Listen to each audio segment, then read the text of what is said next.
The NFL season is kicking off, and the air is just thick with anticipation, predictions, and let's be honest, a whole lot of noise.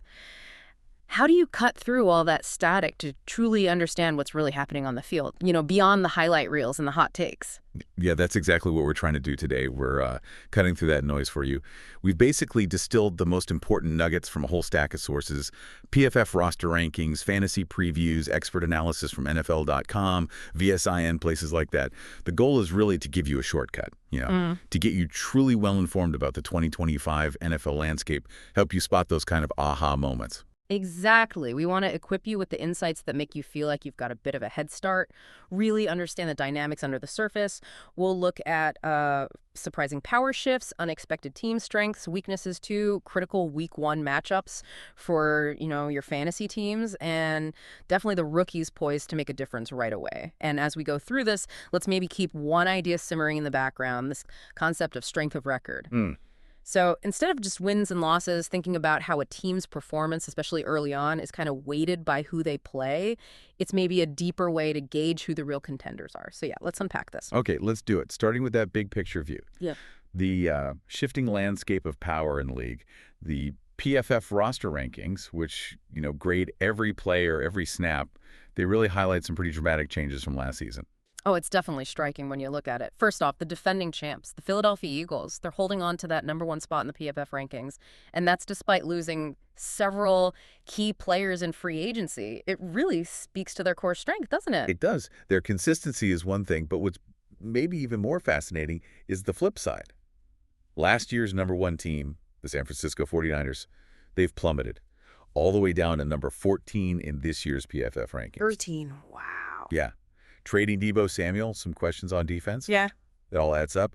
But dropping from 1st to 14th, that's more than just numbers. It kind of signals a potential shift in their whole identity, especially defensively, where they've always been so dominant up front. It forces them to rethink things. That is a huge shift, a potential vulnerability there early on. And looking at the NFL.com power rankings, we see other big moves, too, kind of illustrating that strength of record idea. Some teams just seem better built right now.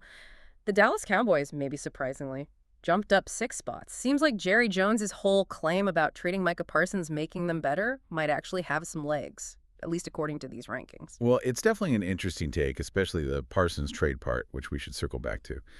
But yeah, their jump suggests some belief in the remaining talent and maybe their schedule. Yeah. On the other hand, you've got the Los Angeles Chargers tumbling 6 spots, mostly injuries. Specifically losing left tackle Rashawn Slater for the season. Yeah. Losing your anchor on the O-line, the guy protecting the blind side, that can fundamentally mess up your whole game plan. Oh, absolutely. That's a massive blow. It'll have ripple effects all season, definitely impacting their strength of record. Right. And then, way down at the bottom of the NFL.com power rankings, the New Orleans Saints. Right. And that seems mostly tied to their quarterback situation, which is still kind of up in the air. When that position, the most important one, is uncertain, it's just incredibly hard to build any kind of consistent winning formula. True. So it makes you wonder, right, what's really behind these rankings? Are they just preseason guesses, or do they show us something deeper structurally? Exactly. Let's dive into a few key teams and see what we find. Yeah, let's do that. Start with the Eagles, the champs, #1. But PFF Pro Football Focus grading every player they see this kind of dual identity. Their biggest strength in 2024, clearly the defense. Led the league in PFF overall and coverage grades, second in pass rush and run defense, just dominant. Absolutely dominant. And they expect to stay elite under Vic Fangio this year. That's a huge advantage. It really is. That unit is built like a powerhouse. But here's where it gets interesting. Their identified weakness, the passing game. Quarterback Jalen Hurts, he ranked 23rd in PFF passing grade last season. And there was a pretty significant drop-off when he wasn't using play action. So it suggests that, his overall performance was strong, especially with design stuff, rollouts, fakes. But when he just has to drop back and read the defense, that's an area where he struggled a bit more. Savvy defensive coordinators could potentially exploit that, puts pressure on the OC to scheme around it. Raises some questions about the offense hitting its absolute ceiling long term. That's a really critical detail, yeah. A potential chink in the armor for a top team, especially if defenses can mess with their play-action timing. But they did grab a promising rookie, Jihad Campbell. PFF called him the best linebacker in the draft. Fell right to them. Yeah.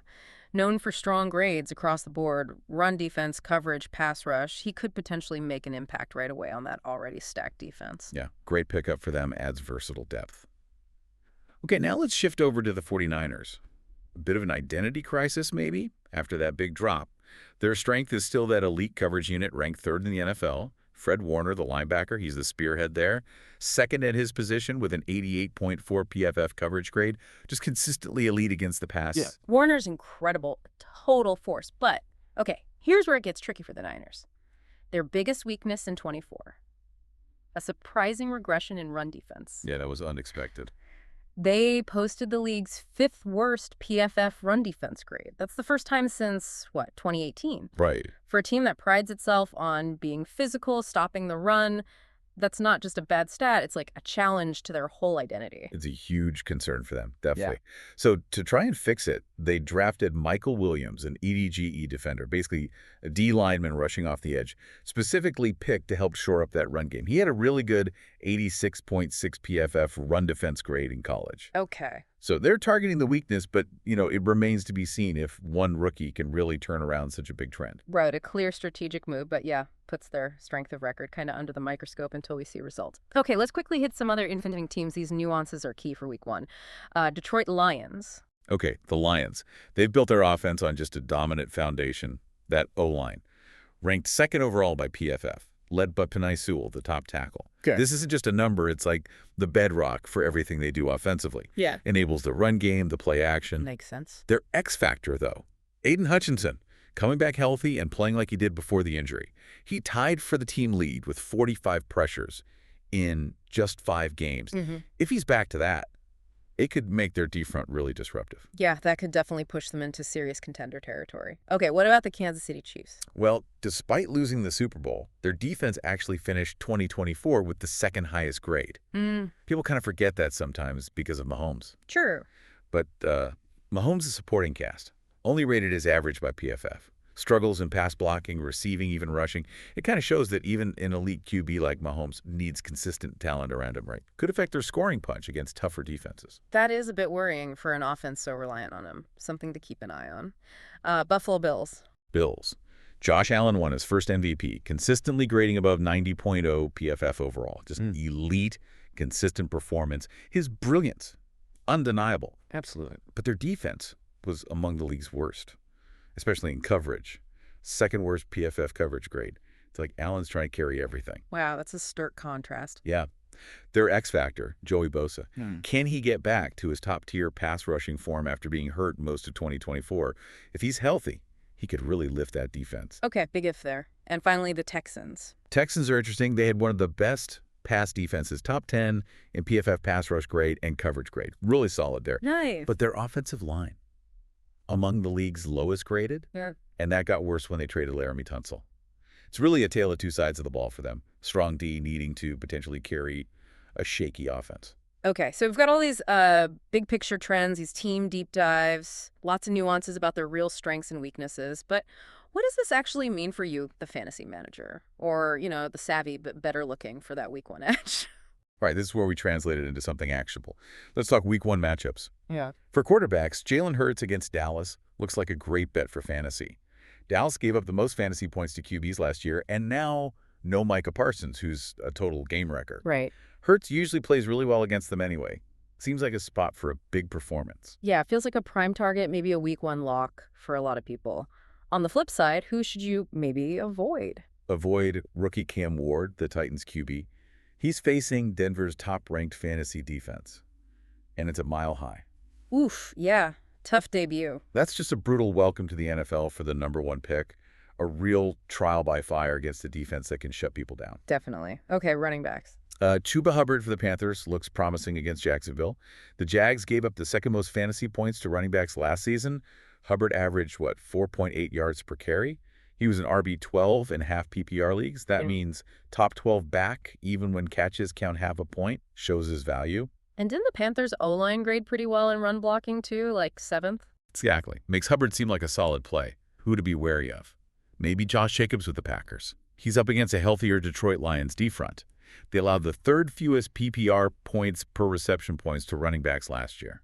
That D-line is tough against the run. Not an ideal start for Jacobs. Gotcha. Okay, tight ends. Hunter Henry for the Patriots. Could be a sneaky Week 1 play against the Raiders. Vegas gave up the third most fantasy points and 10 TDs to tight ends last year. Henry seems to have a decent connection with Drake May. Could be a low-end TE1, especially with that matchup. Interesting. And the tight end to maybe bench this week? Zach Ertz, Commanders. He gets the Giants, who are historically really tough on tight ends. Ertz only had like 5 catches for 67 yards combined in 2 games against them last year. Not great for a veteran trying to bounce back. Okay, good intel there. No, understanding these matchups is obviously huge for Week 1, but there's another layer, right? Yeah, something betting expert Steve Fezzik talks about. It's how coaches approach the game and how the betting market kind of reacts. Fezzik has some grievances, let's call them, about how sports books are charging more for things like teasers and live betting. Makes it harder for bettors to find consistent value. Yeah, it's like those subtle shifts, the house always finding a new edge, you know? Exactly. But Fezzik also points out, pretty critically, some overly conservative coaching decisions. Yeah. Like kicking a field goal on 4th and goal from the 2-yard line, or punting from midfield with 10 seconds left in the half. Decisions that, analytics almost always say are wrong. Right. It's like playing poker and folding with a good hand just because you're scared of losing. The fear overrides the best play. Precisely. And he emphasizes these seemingly minor choices. They actually have a big impact on game outcomes and definitely on the betting lines. Like just blindly betting unders in Week 1 has apparently been profitable since post-COVID. 39 unders to 25 overs in the NFL. And coaches being conservative in key spots often contributes to those lower scores. It directly impacts your bets. It's a neat insight into how, human psychology still factors into this data-heavy sport. So those little decisions can really swing things for your bets and even for a team's overall strength of record. Okay, speaking of impact, let's revisit that Micah Parsons situation and also look at some rookies expected to make immediate noise. Right, the Parsons trade to Green Bay. Huge story. He's dealing with an L4-L5 facet joint sprain. That's lower back. It can seriously affect a player's explosiveness. Their ability to change direction quickly means he probably won't be 100% physically or fully up to speed with the playbook for Week 1. Okay. So his workload, that's going to be a massive X factor for the Packers. Could really impact their defense in a big early game, something to definitely factor in when you're thinking about their strength of record early on. Yeah, that injury definitely complicates things for the Packers defense, gives opponents maybe an unexpected chance. Okay, but now rookies ready to make a splash right away. Let's talk rookies. First, Travis Hunter, Jaguars WR and CB. He's been called maybe the greatest two-way player in college football history. High praise. Yeah. Elite PFF grades on both sides, receiving and coverage. They expect him to contribute immediately on offense and defense. That kind of versatility is just so rare in the NFL. That's wild. A true weapon. Who else? Abdul Carter, the Giants' EDGE defender. Already a betting favorite for Defensive Rookie of the Year. Known for versatility, high pass rush grade. He racked up 66 pressures and 13 sacks in college. His ability to rush from anywhere, kind of like Parsons actually, makes him a huge threat right from Week 1. Okay, Carter sounds like he could be a game changer for that Giants D pretty quickly. And then Cam Ward, the Titans QB. Yeah, Cam Ward, #1 overall pick, thrown right into the starting job, facing that tough Broncos defense Week 1, like we mentioned. He led all of FBS college football with a 92.6 PFF grade last year, elite college numbers. But the NFL's different. Totally different beast. Yeah. His debut is going to be a real test of how ready he is. For sure. His transition will be fascinating to watch Week 1. That immediate test against a top D will tell us a lot about his adjustment to the pro game speed. Definitely. Okay, so wrapping up here. Today, we've kind of navigated this complex NFL landscape, right? From the Eagles staying on top and the 49ers falling, to the specific strengths and weaknesses of key teams. We looked at those critical Week 1 matchups for your fantasy lineups, and even got into how coaching decisions and betting trends can shape things. Plus, the rookie's ready to go. Yeah, and as you watch the season unfold, maybe don't just look at the win-loss columns. Think about that strength of record idea we brought up. The method that gives points for wins based on who you beat, subtracts for losses based on who you lost to, adds multipliers for streaks. How might that kind of evolving, data-driven ranking show the true strength of a team over the whole season? Especially as teams adapt, injuries happen. It could paint a really different picture than the traditional power rankings, couldn't it? That's a great thought to leave folks with. Keep these insights in mind, and hopefully you'll find yourself seeing the game with a whole new level of understanding. Cutting through that noise, finding the real signal. Good luck with week 1.